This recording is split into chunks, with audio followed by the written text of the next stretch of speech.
มาเล่พี่น้องเอ้ย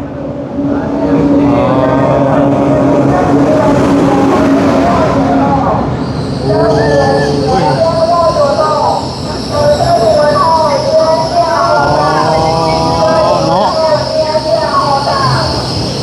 คือดีเงาอีกเดียวเนาะโอ้คือจ้ะเป็นตู้แบบนี้เนาะโอ้ต่อกันไปสิเนาะขับคนเดียวว่าเนี่ยว่าขับประตูเนาะขับไปสบายเนาะเป็นขับคนเดียวก็คือขับแต่ละตู้ขับไปด้วยกันบ่เนาะยาวดีดอ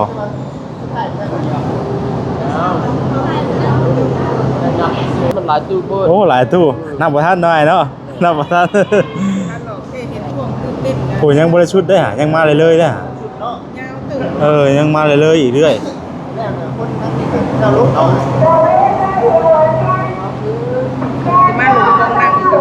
แน่นอนตู้16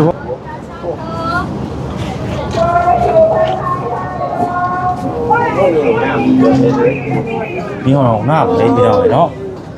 โอ้ห้องน้ำก็มีพี่น้อง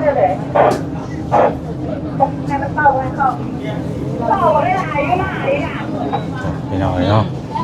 เนาะสบายดีเด้อเด้อนั่งกับทางอายเพิ่นพี่น้องแต่ว่าบ่เป็นเด้อพี่น้องเด้อ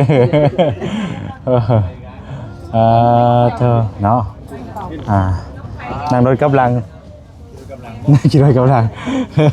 เพราะว่าบ่เพิ่นตาวกันได้พี่น้องเนาะพอนิ่มแท้นี่พี่น้องเนาะเป็นนิ่มๆเด้อพี่น้องเนาะนี่จะมีตะปูเทผ้าพี่น้องปูลายขนาดเลยเนาะแล้วก็ทะลุอุโมงค์มาลายพี่น้องเนาะสอดทะลุอุโมงค์ปัดเนาะฉะนั้นก็เข้าอุโมงค์อีกได้นี่พี่น้องว่าคนลายพี่น้องเนาะลายที่รอเลยเนาะต่อคิวกันแสดงว่าขี่ไล่ดีเลยพี่น้องเนาะรถไฟนี่ก็แต่ว่าอยากซ้ำเครื่องบินขึ้นมาจักพี่น้องเป็นตัวไร100 คนเนาะครั้งแรกพี่น้องบ่แซก็ได้ตื่นเต้นเนาะที่ว่าไล่มาพี่น้องจังไรก็โอ้ยเนาะคุณฮอดยอดเทิงพี่น้องได้ไปเที่ยวทางนั้นทางนี้ได้มองได้บอลเปิดหูเปิดตาเนาะโอ้ยกำลังไปพี่น้องผู้หลายคนเดินทางต่างคนต่างไปส่วนหลายก็ไปท่องเที่ยวนั่นแหละพี่น้องเนาะ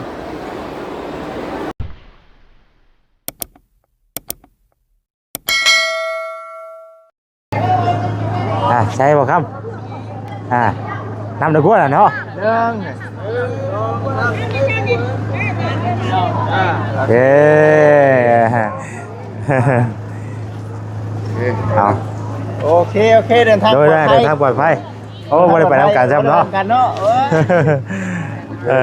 โดยยังสิก้าวขึ้นเมื่ออยู่เอาพี่น้องเนาะสบายดีเด้อเนาะสบายดีพ่อแม่พี่น้องเบิดสุขุสู่คนพี่น้องพ่อครับซ่องเบาแสนอีกแล้วเนาะช่วงเวลาตอน9:30ตอนนี้ก็อยู่สถานีรถไฟพี่น้องเนาะวังเวียงพี่น้องเนาะอยู่สถานีรถไฟวังเวียงตอนนี้ก็กำลังต่อคิวคนกระลายพี่น้องเนาะคนลายขนาดเลยกำลังสิเดินทางไปวังเวียงโมเมนต์เนาะกำลังสิเดินทางไปดวงพระบางพี่น้องเนาะขี่รถไฟไปเป็นเทื่อแรกเนาะที่จะได้ขึ้นไปในครั้งนี้นะพี่น้องเนาะแต่ว่าตื่นเต้นพี่น้องแต่ว่าชื่อตัวนี้เดี๋ยวนี้ต้องรถไฟเนาะรถไฟเลยบอกคำบัตรประจำตัวให้ไปสิบ่เพื่อที่จะยืนเข้าไปให้เพิ่นเบิ่งแนบใช่ครับของเจ้ากองคำนี่ตัวนี้เขาถือเดี๋ยวนี้เข้าไปได้เห็นบอกเขาเรียงขวดกากันโอ้ตามคิวเนาะเอาพี่น้องเนาะให้ผมมือไว้ประจำตัวจนถึงไปได้ไปชื่อของเจ้าไปได้ของมาใต้ไปได้โอ้มั่วนี่เนาะรู้ว่าเขาอะไรกันไปได้กับเพิ่นก๊อปออกมาเนาะเดี๋ยวเครื่องเอาเครื่องไปไปพี่น้องใช่ของเจ้าได้ไหมนนท์ของเจ้าเป็นไง เบิ่งอยู่ เป็นสมุนครัว โอ้เป็นมวนนี่เนาะ โดย โอ้สมุนครูน้อยโอ้ออกมาเป็นตัวนี้เลย เป็นตัวนี้จริงๆแล้วก็ประจำตัวมีอยู่แบบ แต่บ่ถือมา บ่ถือว่า อ่า บ่รอบคอบ ไปพี่น้องเอ๋ยเนาะเดินทางก่อนบาทนี่อ่าโอ้เนาะคนละต่อคิวก่อนเนาะ ขอไปนำพี่น้องมาดก็โอ้คนหลาย ในชีวิตตื่นเต้นเด้อ จะได้ขี่รถไฟเนาะอืมพี่น้องเอ๋ยโอ้คิววะ นำคิวตามคิว คนหลายดิเนาะ นี่นำแนวออกเลยครับเว้ย เนาะนี่ไม่กวดกระเป๋าวะ ตากล้องนี่เลย เนาะต่อคิวกลับไปป่ะอ๋อคนหลายเดือบเด้อนี่เนาะ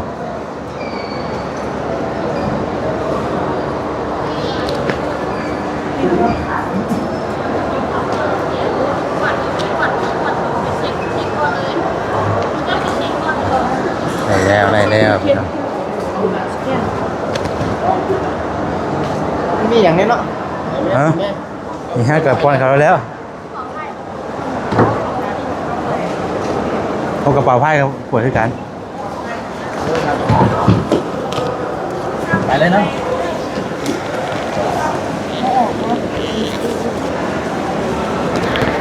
เขาชากระมอก็ได้แต่ว่า เป็นอะไรเลยบ่ งานนี้ผมทำเจอแล้ว เจอเด้อ ฮะเจอไปเห็นได้ไหนฮะ เป็นไรมา เอาเห็นใช่เนาะนี่เลยมีในกระเป๋าได้ไหมครับเนี่ย ใส่แล้วบัด ฮะ ใส่ได้แล้วบัด ไม่กินอย่างเดียวเลยครับว่าแล้วโอ้โหฮะพี่เราเลยพอหยอกกันซิบ่เป็นยังเนาะเฮากับบ่ได้อย่างนี้เป็นอย่างนี้ได้ยิน เพิ่นก็คนหลาย โอ้พี่น้องเอ้ยเนาะป้อเนาะทุกคนก็หลายพอสมควรเลยพี่น้องเอ้ยพวกนี้กำลังไปฮอดรอบคิวของเพิ่นน่ะเนาะหลายพี่น้องเอ้ยคนหลายเนาะไปซอดฝั่งนั้นพี่น้องเอ้ยถ้าเฮาก็ยังรอคิวอยู่เนาะอีกจังหน่อยพุ่นแหละพี่น้องเอ้ยจังสิได้คิวเฮาก็นั่งรอถ่ายอยู่นี่ซะก่อนเด้อพี่น้องเด้อพี่น้องเอ้ยเนาะตอนนี้ก็รถไฟมาแล้วพี่น้องเอ้ยกำลังต่อคิวกันขึ้นเป็นช่องเป็นจุดเป็นเบาะเป็นรูพี่น้องมันยังยาวพี่น้องเนาะยาวเป็นตามคิวเนาะก็จะได้ขึ้นตามไปออกพร้อมกันคือเก่าอะไรพี่น้องแต่ว่าตามคิวตามตู้เนาะแต่ละตู้สินะพี่น้องเนาะป้าพี่น้องเกิดมาพอเสร็จกันแล้วเนาะกำลังเคยเห็นรถไฟครั้งแรกพี่น้องตามบนนุกันบัตรขี่ด้วยพี่น้องเด้อว่าจะเป็นได้ใดเนาะพี่น้องเนาะตอนนี้ก็นั่งรอคิวอยู่พี่น้องเนาะเป็นจะได้บ่ครับจะได้ความรู้สึกครั้งแรกตื่นเต้นบ่พี่น้องนี่กับปี้รถไฟเฮาเนาะเคยได้มาก็ได้มาพี่น้อง ออกจากมุ่งก็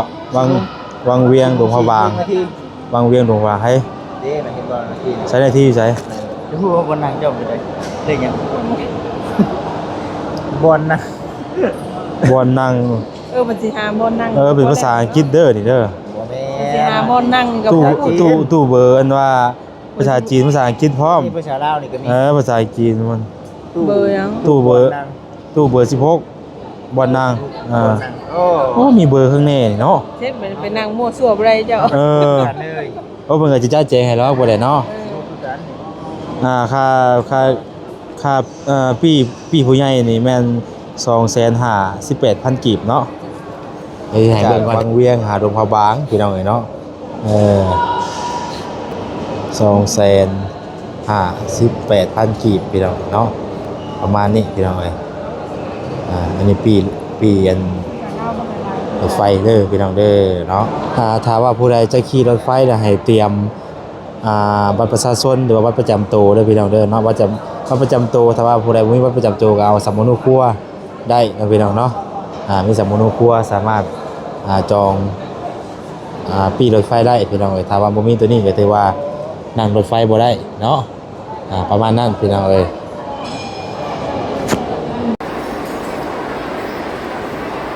ว่าคนหลายพี่น้องเนาะหลายที่รอเลยเนาะต่อคิวกันแสดงว่าขี่ไล่ๆดีเลยพี่น้องเอ้ยเนาะรถไฟนี่ก็แต่ว่าอยากซ้ำเครื่องบินขึ้นไปจักพี่น้องเอ้ยเป็นตัวไร100คนเนาะ ครั้งแรกพี่น้องเอ้ยบ่แซก็ได้ตื่นเต้นเนาะที่ว่าไล่มาพี่น้องเอ้ยจังไดก็โอ้ยเนาะเป็นฮอดยอดเทิงพี่น้องได้ไปเที่ยวทางนั้นทางนี้ได้มองได้บอลเปิดหูเปิดตาเนาะโอ้ยกำลังไปพี่น้องเอ้ยกูหลายคนเดินทางต่างคนต่างไปส่วนหลายก็ไปท่องเที่ยวนั่นแหละพี่น้องเอ้ยเนาะพี่น้องเอ้ยเนาะไล่เวลาต่อคิวแล้วบัดนี้พี่น้องเอ้ยในเวลาต่อคิวแล้วเด้อบัดนี้เด้อต่อคิวบ่ลายปานใดเนาะต่อคิวเฮาบ่ลายปานใดเนาะ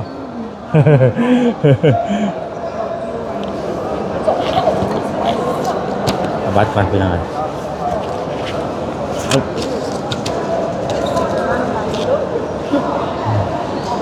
ต่อคิวครั้งแรกเลยพี่น้องเอ้ยเนาะ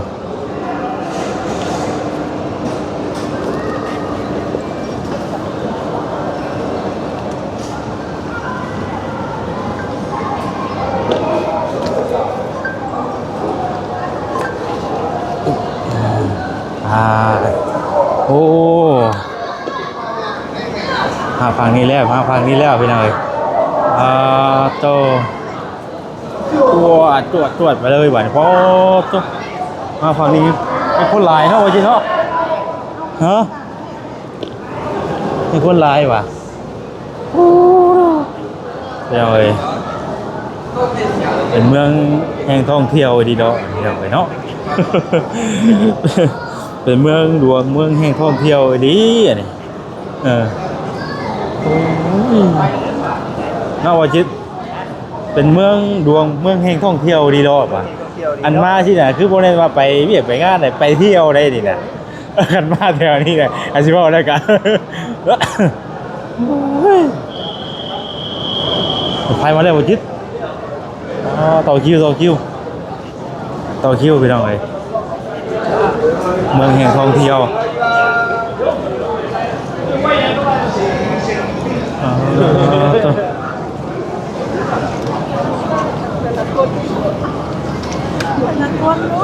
พี่น้องเห็นว่ากระเป๋าว่าไงลูกตียังบ่ได้มาเบิดได้เนี่ยครึ่งนึงไปเวียงจันทร์ไปหน่อยอีกครึ่งนึงเอามานำมาอะไรก็ซื้อเพิ่มมาเลยวะมาอะไรก็ซื้อเพิ่มอีกก็ตัวผู้คนหลายพี่น้องเนาะหลายสมควรดู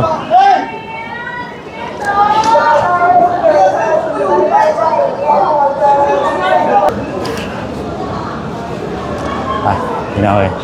เนาะกำลังเดินทางเด้อพี่น้องเด้อเนาะมาต่อคิวขึ้นรถไฟอยู่วังเวียงจากวังเวียงไปหลวงพระบางพี่น้องเนาะตอนนี้ก็กำลังเดินทางไปทุกคนก็หลายพอสมควรพี่น้องตื่นเต้นขนาดเลยเนาะที่ครั้งแรกจะได้ขึ้นรถไฟเบิ่งน้ำกันเด้อพี่น้องเด้อเนาะ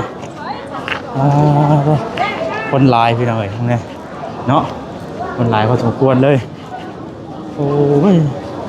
เป็นเมืองแห่งท่องเที่ยวดีดอกพี่น้อง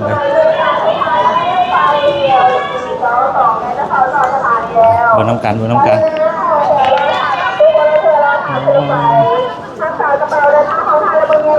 ไปต่อคิวพี่น้องเนาะ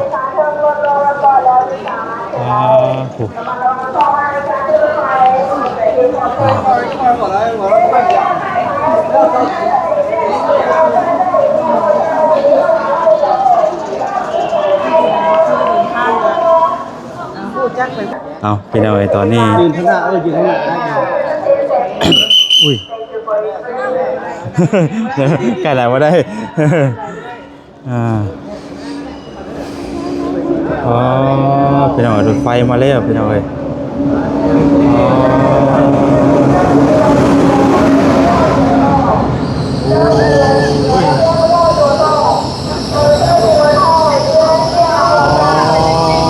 เนาะ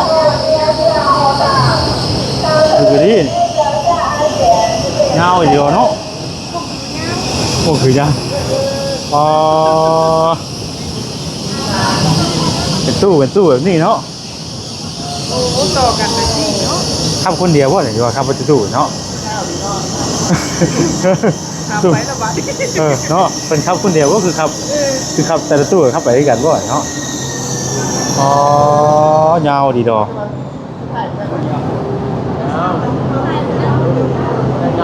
มันหลายตู้เพิ่น โอ้หลายตู้นับบ่ทันหน่อยเนาะนับบ่ทัน ท่านเราแค่เห็นช่วงตื่นเต้นนะ โอ้ยังบ่ได้ชุดได้หายังมาเลยเด้อหาย าวตื่น ยังมาเลยอีกเรื่อย ถ้าลุกเอา คือมาหลุดกองนั่งอยู่กับลูกแน่เนาะไป ตู้16เบิ่งก่อนเบิ่งตู้ก่อน ไปสละ ตู้เดียวกันนั่งตู้เดียวกัน ได้กันเบิด โดยนั่งตู้เดียวกัน แต่ว่าที่นั่ง แม่นที่นั่งคนอาหาร เอาตู้ละ16 อ่า ที่นั่งคนละมอง ของ เนาะ ค่อยนะ 12A วันนั้น13แล้วก็ 13F F เนาะ 13F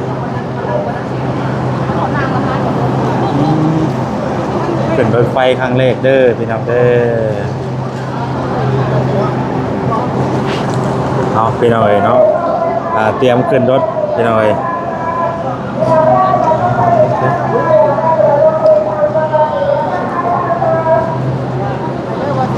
เลยไปท่านครับ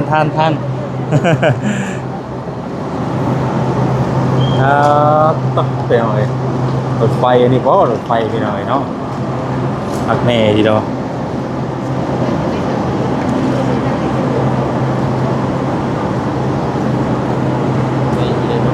ไปไหนวะจ๊ะ มาบาทนึงเป็นร้อย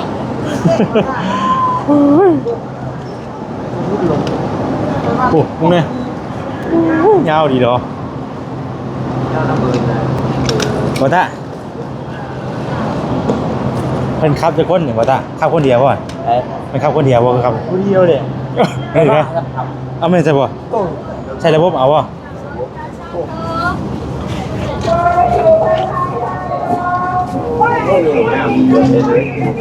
มีห้องน้ำเลยพี่น้องเนาะโอ้ห้องน้ำแบบนี้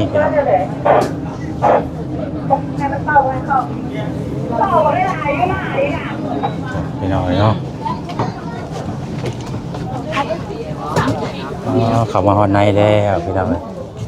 เบิ่งหมายเลขก่อนเด้อบัดนี้เด้อ คนไทยเด้อ ใช่ มันได้ลูกนี่ข่อยกับเจ้าปะนางกลาง เห็นแต่ว่าวัตตาของเฮา12A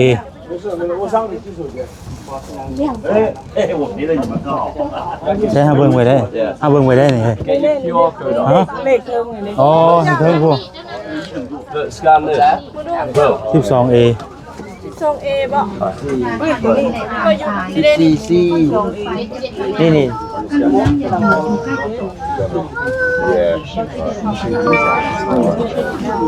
มีแจ็คบ่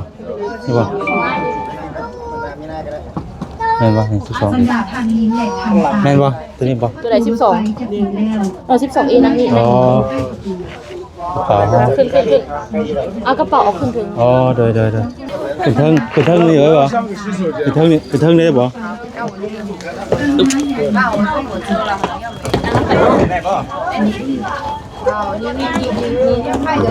้องใส่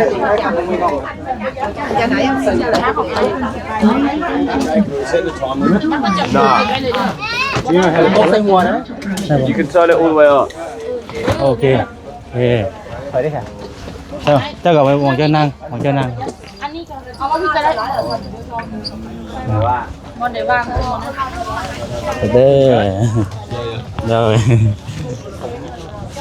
เอาไปได้เพียง เอ้าเอ้าโอ้เพิ่นกลับกันเนาะพี่น้องเอ้ย บอกได้เด้อ ขี่ทางหลังพี่น้องเอ้ยเนาะสบายดีเด้อ โดยนั่งกับทางอายเพิ่นพี่น้องเอ้ย แต่ว่าบ่เป็นเด้อพี่น้องเด้อ เธอเนาะนั่งรถกับหลัง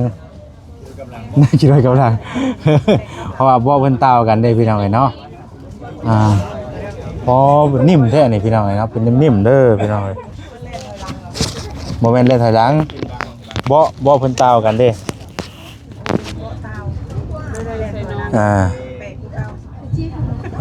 เข้ามาในแล้วก็เงียบเลยพี่น้องเอ้ยเนาะเข้ามาในพี่ก็เงียบมาเดี๋ยวเบิ่งนอกบรรยากาศข้างนอกเด้อพี่น้องเด้อ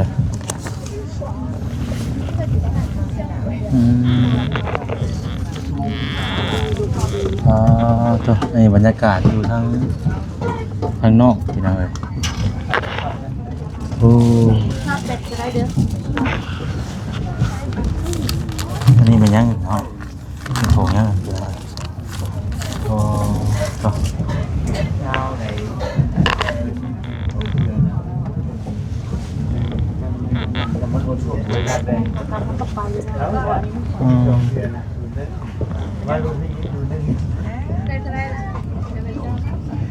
พี่น้องเลยรถไปทางหน้าครับรถไปหน้าแต่ว่าเขานั่งกับดัง สำหรับท่านผู้โดยสารที่มาผู้ขึ้นรถกรุณาเข้านำตามบนทางระบบในปี้รถไฟทุกท่านขอให้บรรดาทานน้ำกระเป๋าในเครื่องที่ตัวของทานไว้ในสั้นเก็บเงินเครื่องข้างเทิงของบางหลังที่มันเพียงสำหรับดอกน้ำขั้นตอนและเครื่องอื่นเมียนถึงโดยให้รักษาไว้ใกล้กับตัวทานเพื่อบ่ให้ตกใส่คนอื่นได้รับบาดเจ็บส่วนกระเป๋าขนาดใหญ่ของทานให้วางไว้จุดวางกระเป๋าขนาดใหญ่ที่สถานีต่อไปเมียนสถานีหลวงกระเป๋า女士们、先生们，刚上车 ไปทางหลังพี่น้องเอ้ย 请按车号 เพราะว่านั่ง 随身携带请放在行李架上。 ตอนนี้ก็ขึ้นมาถึงรถไฟเลยอะพี่น้องเอ้ยเนาะนิ่มเลยพี่น้องเอ้ยเนาะรู้สึกว่านิ่มเนาะมันบ่ได้เป็นคือเฮาเล่นน้ำทางมันถนนได้พี่น้องเอ้ยอยู่ในถนนน่ะเป็นดุมเป็นบ่อเนาะอันนี้เป็นแล่นตามโอ้เห็นแต่ทางข้างเด้อพี่น้องเด้อเนาะหลังจากที่ขึ้นมาถึงแล้วก็ภาพบรรยากาศก็จะประมาณนี้พี่น้องเอ้ยภาพบรรยากาศอยู่ข้างนอกเนาะถ่ายเป็นช็อตเป็นแนวให้พี่น้องเบิ่งร่วมกันเป็นมารถไฟได้ก็ได้เนาะไวขนาดพี่น้องเอาไว้พี่น้องเนาะเก็บภาพบรรยากาศไปเรื่อยๆเด้อพี่น้องเด้อประมาณเดียวกันพี่น้องเนาะกายไปแต่ละหม่องแต่ละบอนก็สิประมาณนี้แหละพี่น้องเนาะครับดีพี่น้องนิ่มเนาะรู้สึกนิ่ม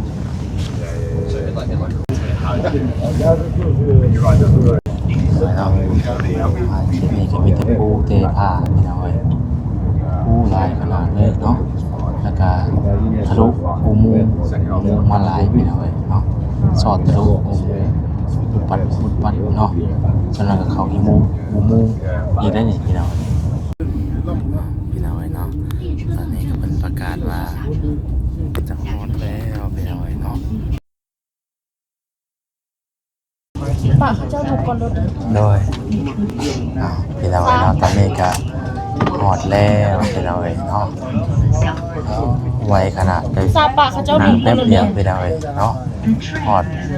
หลวงพระบางเป็นที่เยี่ยมฮอดพี่น้องบาทเลยรถกำลังสิจอดบาทเลยพี่น้องไวเนาะส่วนลายกับเขาแต่อุโมงค์พี่น้องเนาะบรรยากาศอยู่ข้างนอกก็บ่ค่อยเห็นปานใดเพราะว่ามันไวเนาะบางเทื่อเห็นแวบๆก็เดียวพี่น้องเห็นแวบๆก็เดียวเปิดกล้องแล้วก็บ่ทัน เนาะอันนี้รถไฟเป็นห้วยแล้วพี่น้อง บรรดาทางนี้และทางซ้ายขบวนรถไฟใกล้จะเข้าจอดที่สถานีแล้วกรุณาเก็บเงินกระเป๋าและเครื่องติดตัวของท่านให้ดีตรวจตาอย่างละเอียดอยู่สั้นบางกระเป๋าและบนของเครื่อง ว่ายังมีเครื่องที่ตัวของทานอยู่บนละอโดยเฉพาะเมนเครื่องขนาดน้อยของทานกรุณาให้สังเกตดีๆก่อนจะลง ฮอดแล้วตั้งนั้นเนาะฮอดแล้วพี่น้องเนาะจุดหมายปลายทางแล้วเนาะลงพบางเด้อพี่น้องเด้อเนาะมันหลายมันควรพี่น้องโอ้ยเพี้ยนหนาแล้วเพี้ยนหนาแล้วนะโอ้พี่น้องเนาะแล้วถึงแล้วขนาดเลยเป็นเส้นทาง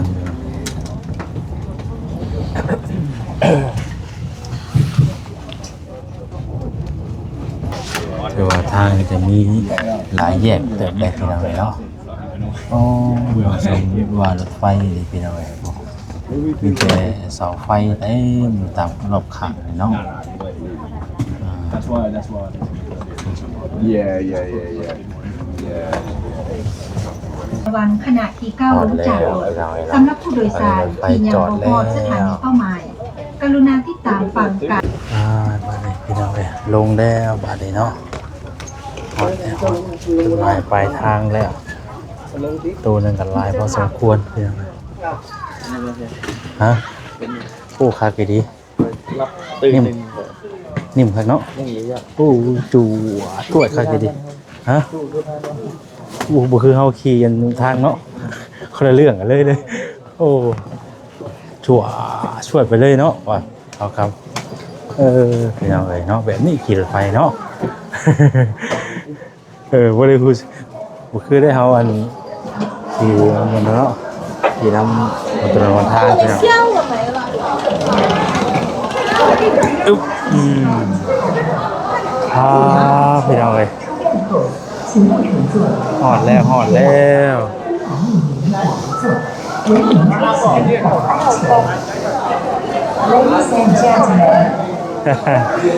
เดี๋ยวได้หักบ่โอ้นิ่มหักเนาะนิ่มหักอีหลี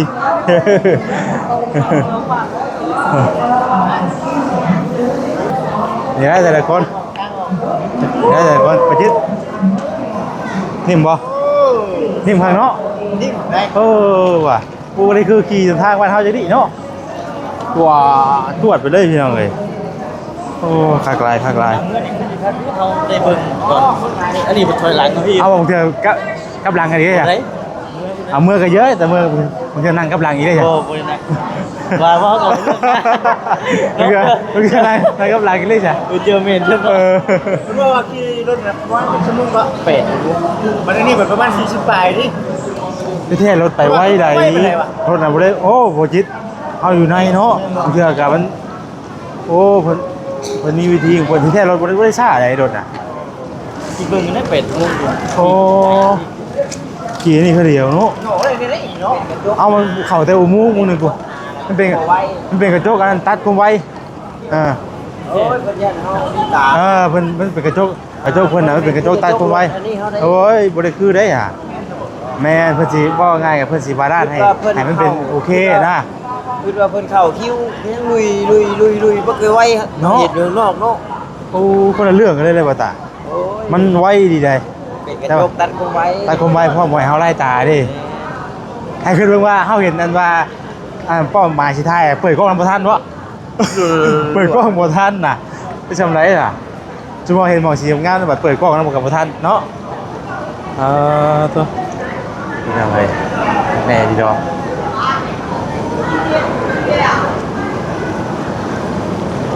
มาข้ามจับตามาถ่ายอยู่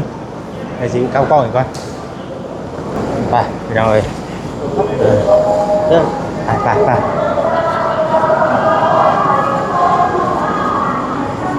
คนหลายเขาไปที่จะให้ได้ลุกคนหลาย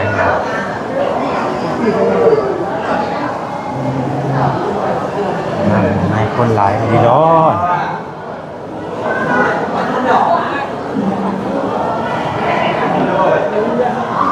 นี่เป็นยังไงคนหลายดีร้อนเนาะคนหลายไปหน่อยเนาะ อ๋อต้องทีนี้บัดนี้มาสอนนี่เจอยังบัดนี้บ่จิตฮะอ๋อแว่นตาบ่แสนตกน้ำเมื่อวานนี่เนาะให้ท่านเพิ่นอยู่บ่จิตพุ่นเร็วให้ท่านเพิ่นได้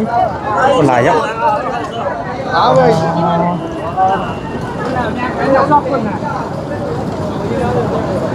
อ๋อพี่น้องเรียนไต้หวันนี่เนาะ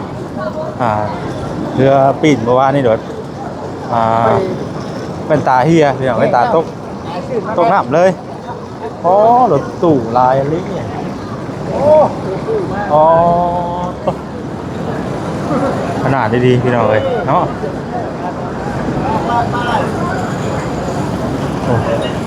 วัน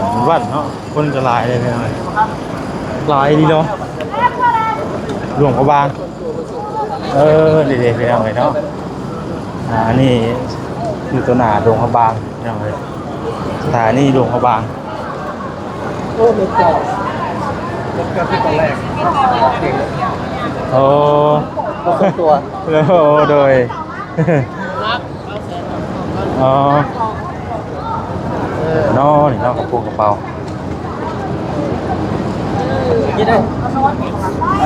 ให้บ่ไล่หน่วยบ่2 หน่วยนี่ไง2 หน่วยนี่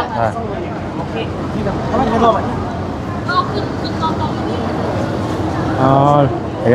ได้ชมเลยซื้อขี่รถไฟ โอ้ขี่รถไปขี่รถถอยหลัง ขี่รถนิ่มเนาะ นิ่มขี่รถถอยหลังนิ่มกว่าขี่รถไปไหน ขี่ครั้งแรกถอยหลังกันดิ ขี่กันเลยถอยหลัง อ๋อพี่น้อยเราถึงดงพระบางแล้วพี่น้อยหอดดงพระบางเลยเด้อพี่น้อยเลยก็นี่ดวงพระบางทางไหนป่ะโอ้ตัว โอเคพี่น้องบาทนี้จะได้ที่ตามชั่วโมงว่าบาทนี้เด้อ ขึ้นรถขึ้นรถต่อพี่น้องเลย ไปเลยเข้าป้าบอกปีดีละสัน นั่งเวลาเหมือนเคยโดย ข้างหน้านั่งได้3 คนเนี่ย เข้าไป ตึ๊บโอ้โหอู้นางนางดูบนนี้ ที่โทรบุเป็นมันขยับน้ำได้เด้อ นั่งได้พอไอ้ ได้อยู่ พอพูดยังไม่ได้นั่งวะ เอ้าพ่อตา เอาบ่เดี๋ยว นี่กันนึงว่า จะเป็นนั่งข้างหน้านั่งพักนี่เหรอวะนั่งพักนี่ก่อนช้าๆไปนะบ่เอา นี่เจ้านั่งเดี๋ยวเขานี่ก็ได้ พ่อตา นั่งมันที่ก็ได้แล้ว เป็นเดียวห้อง6 เอ้ยมันรักแฟนจะได้เด้อ เดี๋ยวห้องเอาเครื่องลงกับบนนั่งกับมีเพิ่มแล้ว โดยบาทนี้ไปหน่อยเนาะถึงดวงพระวางแล้วบาทนี่โอ้ตัวคนหลายลีรอเนาะว่ะได้ว่า ไว้อีก อย่ามันเทียนี่ ผมรู้สึกขี่รถไฟ ว่าในคอยก็ตั้งแต่เฮ็ดไว้บ่ได้มาเยี่ยมจักเทื่อขักนี้ หาลักมาเบิ่ง ไม่ใช่เบิ่งว่า หามาเบิ่งธุรกิจเจ้าของหน้าเรื่องไป ขักไหนดี แสดงว่าเขาได้นั่งรถน้ำประทาน ชัวร์ก็ไปสิแนะนำให้เจ้าเด้อเจ้าสั่งแบบนี้เจ้าต้องสั่งโบไปทางไหน ใช่ครับหลังดิ แบบนี้แล้วก็ลืมบอกคน แล้วนั่งรถผิดได้ขนาดเจ้าต้องขึ้นกับแรงคุยเซอร์คันสีดำตัว คือแล้วพี่ก็ มาท่านมีบนนั่ง ประธานมีวงนั่ง โคตรนะเดี๋ยว ซีโอโคตรได้ แล้วประธาน หน้าเรื่องไปนั่งรถเจ้าของก็ได้ว่า โอ้พอคมไว้น่ะไปดาวเห็นมองไหนสีงามน่ะกดกล้องบ่ทันน่ะบ่ได้เลย มันผูก อุ้ย เลย 2 วินาที2 วินาทีเท่านั้น มันเป็นกระจกหนากระจกมัน ที่จริงแล้วไว้ได้ ไว้เลยเนาะ แต่ว่านิ่มเนาะ นิ่มคัก ต่างกั เขา นกับ มันสิมี2บอลนะเขาทำเลยรู้สึกว่าเพิ่นจอดแท้จริงแล้วมันนิ่ม วือไว้เนาะ คือเอ้าซาแท้นี่ ข้างจะได้ มืดแต่มัน อาจ จะ จะ ไม่ เดี๋ยวจะไป หมองพักซะก่อนพี่น้องเนาะไปพักแล้วก็จัง